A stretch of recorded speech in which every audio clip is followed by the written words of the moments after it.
Call hello Yahweh Bashem Yahushai Bashem Akakudash. Double honors to the elders and apostles of Great Millstone of the Well. I am not a member, however, I've entered into their labors. Peace and mercy to the sincere brothers and sisters doing this wherever you are, whatever your lot may be. Back at you with another quick one, and Shabbat Shalom. I'm just going through this here. I happen to see this thing. So it's a dude that was on death row, right? And we'll read it from 2008, which is its own thing, because the scriptures tell you, if a man's supposed to be executed, do it in so many words. Like, you just don't sit there and hold him, right? If there's something that calls for a man to be put to death, he's put to death right then and there. But in this wicked place, you sit for this man sat damn near 20 years on death row, because of the PIC, right, the prison industrial complex, and they make money off of these beds being filled, right? As long as they're above, I think it's like 92 or 90, but anywhere between 92 to 95% capacity, they get money. These private prisons get money, all right, for housing, which all together, when you piece everything together, how Jake is disproportionately targeted. Right, you see, if they can't do something outright, overtly, they do it legally. They change the law, and then you end up being a slave. But let's go ahead and read through this. And what I wanted to grab beforehand was a couple of scriptures about justice. Okay, and I pulled this up. All right, this is Psalm 17:1 in the NLT. O Lord, hear my plea for justice. Listen to my cry for help. Pay attention to my prayer, for it comes from honest lips. And if you are sincere, especially if you're doing the best that you can with what you have, the Lord is listening. And you just got to continue praying. Whatever situation you're in, you may not, none of us are ever in this particular situation. But it could be, a certain case where, when we move forward into the next portion of prophecy, with the MOTB, aka the injectable for the detectable, all right, when brothers and sincere sisters start refusing, all right, when you completely separate from this world, who knows what happens? Who knows, how our story is going to be written? We just know that, in the end, you'll be crowned according to 2nd Esdras, all right, for those who stood stiffly for the name. And we'll grab a couple of those anyway. I just wanted to front load a couple of things. And these are all NLT, NIV, all right? And this is Habakkuk 1 and 2. How long, Yahweh, must I call for help, but you do not listen? And you think he's not, right? And that's the thing. We can fall victim to that. You think the Lord doesn't hear you. There is something we need. And this is strictly for personal situations. I'm not even talking about if somebody's home within the, the penal system. I'm just talking about, I'm using that as a backdrop. But whatever situation you are in, don't think that if you are sincere, don't fall victim to that train of thought. You don't want to allow things like that to take root in your mind, because it's all down here from there. If the devil can get you to doubt, he'll get you to fold when you're not supposed to. The very time where you're not supposed to fold, the one thing you can't turn back from, right, outside of blaspheming the Holy Spirit, is that MOTB. You just gotta. And again, I'm preaching to self, because it's so easy to say what you can and can't do, or will and won't do, until you're faced with something right then and there, faced with some sort of loss that you weren't expecting to face, or some sort of consequence according to E that you weren't, that you maybe didn't calculate in your mind. But all of these things, you want to meditate on victory and prayer, that the Lord keep you and cover you, and that whatever goes on, that you will be covered. And if we have to die on this side, let it be quick. Like Stephen, I truly believe when he was stoned, he didn't feel a thing. He saw Yahushai, right, and sitting at the right hand of the Father. And I pray that if for those that have to be martyrs, I pray that I tentatively say I don't know, but I hope that it is quick. I don't believe through the Spirit and power of Yahweh Bashem Yahushai that the Lord would let his sincere suffer if they're supposed to be martyrs for this thing. But that's another story for another video. Okay, this is Habakkuk 1. Oh, I read that. Or cry unto you violence, but you do not save, right? And we can actually go. Let's see what the rest of Habakkuk 1 and 2 has to say. Oh, they did an update with this. All right. I know they messed with the KJV on the Blue Letter. They probably was adding some more lies in there, and that's one where they that I think it was, or the KJV Bible, that app. One of those is either that or the Blue Letter, the KJV version of the Blue Letter got hacked. I don't know. It was down for some time, but you gonna pay for that too. All right, adding and taking away, because you know what they doing. They changing definitions and lying. Anyway, Habakkuk 1 and 2, but we're going to continue on with 3 because we read 2. Must I forever see these evil deeds? Why must I watch all this misery? Wherever I look, I see destruction and violence. I am surrounded by people who love to argue and fight. The law has become paralyzed, and there is no justice in the courts. The wicked far outnumber the righteous, so that justice has become perverted.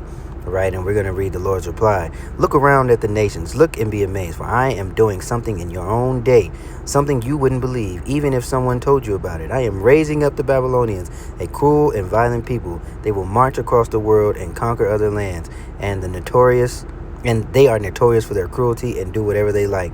Their horses are swifter than cheetahs and fiercer than wolves at dusk. Their charioteers charge from far away like eagles, and they swoop down and devour their prey.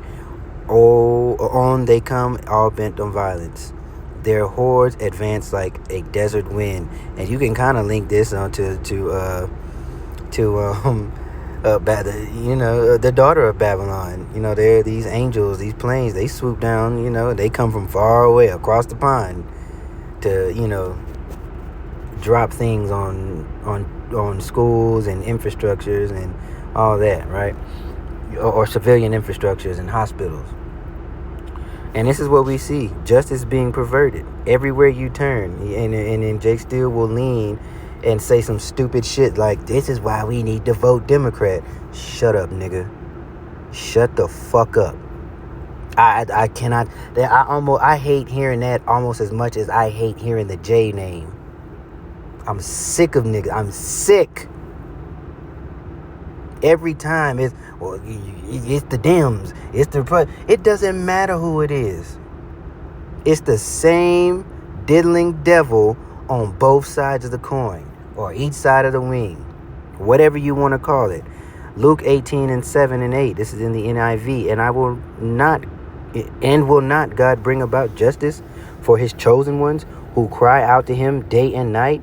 Will he keep putting them off? No, there's just a time and a place. Right, and patience is the name of the game. That is a tough one to roll with. Let me do one more. Psalms 82 3 and 4, NIV. Defend the weak and the fatherless. Uphold the cause of the poor and the oppressed. Rescue the weak and the needy. Deliver them from the hand of the wicked. And that is what we are looking for. That is what we are praying for. That's what we are sighing and crying for. All right, that vibration needs to go out, and the Lord is going to allow this devil to do what he does up until his time is up. What he don't understand, or maybe he does, or I know some of our people don't understand, is that there is a clock on this wickedness. It has to come to an end. He will get to a certain point, and it'll look like, damn, we are effed. We are screwed. All right, but the underdog gonna come out on top, right? Call Allah Yahweh Bashim Yahweh Shai. So let's go ahead. Oh, dang it. I was in my... Okay.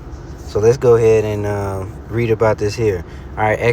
Texas man executed as his cousin claims he was a shooter in a fatal 2008. Now, what the scriptures tell you about it, because murder is unlawful, not killing. A justified killing is different than murder. All right. What happens? And there's even a law about if you accidentally murder a man, then you go to a sanctuary city. Do you see how things are supposed to be in order? Unlike what we're looking at now, which is a complete and total opposite. It's the upside down show. Justice continuously is perverted. And this devil, he will hold himself not guilty. Which begs the question, or not begs the question, but, leads you to thinking, like, there has to be a God. Because look, as he is making Eber, you see, these people are foolish. Absolute trash. And it's like, how did they get up above us like this? How did these folks get us into the predicament that we're in? Divine intervention. And when I say divine intervention, it's because the Lord said, I'm going to allow you to go into slavery. That is why. That's the only reason, the only way. So if the Lord allowed the bad, the good's coming too. He cannot be allowed to continue and to flourish, right? Otherwise, no flesh would be saved, as the scriptures tell you. All right, North Texas man claimed he wasn't the shooter in a fatal robbery that killed 2 people nearly 18 years ago, who said the prosecutor misused rap lyrics he wrote to secure his death sentence. It is what made me think of that. Life and death is in the power of the tongue, right? Now, he may not have done it. I don't know. He probably didn't. But you speak death and you get death, and it may not be in this extreme sense, but you may lose yourself in other ways. This is probably just the most extreme one. All right. His name is James Broadnax. Was pronounced dead 6:47 p.m. after receiving lethal injection at the state penitentiary in Huntsville. Who knows how that even works out? If Buddy was like, first you become paralyzed, and who knows, it may even hurt, but you can't move, you can't speak. And it's, golly, man. Anyway, and of course, whoever perished being innocent, but on the carnal side, if you're looking at the carnal side of the coin, this dude was, or allegedly was, because there was DNA evidence that said, that placed him otherwise. But state of Texas was like, nah, we don't want to look at that. We want blood. Those are things, what did it say? 6 things that the Lord hates. And one of them is hands that are quick to shed innocent blood. All right, let's see. 2 men outside suburban Dallas music studio. Prosecutor said Broadnax and his cousin fatally shot a man and robbed. Right, parking lot. Okay, in Garland. All right, Broadnax was defiant in a final statement, which he also sought forgiveness from relatives of the victims of the crime. The execution also was punctuated by screams of "I love you" from his wife, who also was among witnesses to the punishment. All right, prosecutor said Broadnax, 37, confessed to the shooting, telling reporters during a jailhouse interview that I pulled the trigger and that he had no remorse. And I don't know how true or how that is, because there's something else in here that shows, not in this article, but I was reading somewhere else in another one that said that the DNA evidence showed that he wasn't there, wasn't him, it was the cousin. But who knows? Now, like, we'll never know. We will never know. His lawyer, on 2 issues, had recently confessed to being the shooter. Oh, Cummings, his cousin confessed to, this is right, because being a shooter. Broadnax's constitutional rights were violated. All right, they eliminated potential jurors during his trial on the basis of race. Go figure. I'm really going to tell it like it is supposed to be told, that it was me. I was a killer. I shot Matthew Bullard. All right, Cummings said. Broadnax's attorney said in court filing with the high court, Cummings' confession is corroborated by the fact that his DNA and not Mr. Broadnax was found on the murder weapon and the pocket of one of the victims. All right. Broadnax said his confession was false because at the time he didn't care about his life. Lawyers said he was under the influence of drugs during a television interview. He wished that he could show them his soul, he says. Just how sorry I am, very much remorseful, everything that happened. So he may not have done it, but he was still remote, a little responsibility, which, he is incapable of.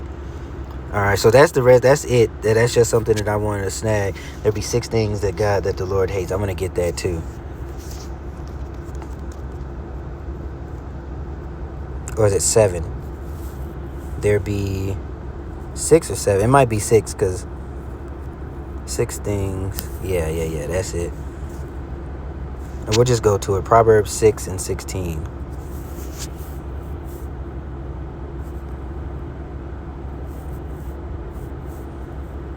These 6 things doth the Lord hate. Yea, 7 are an abomination, complete wicked, and this is E. Every single one of them.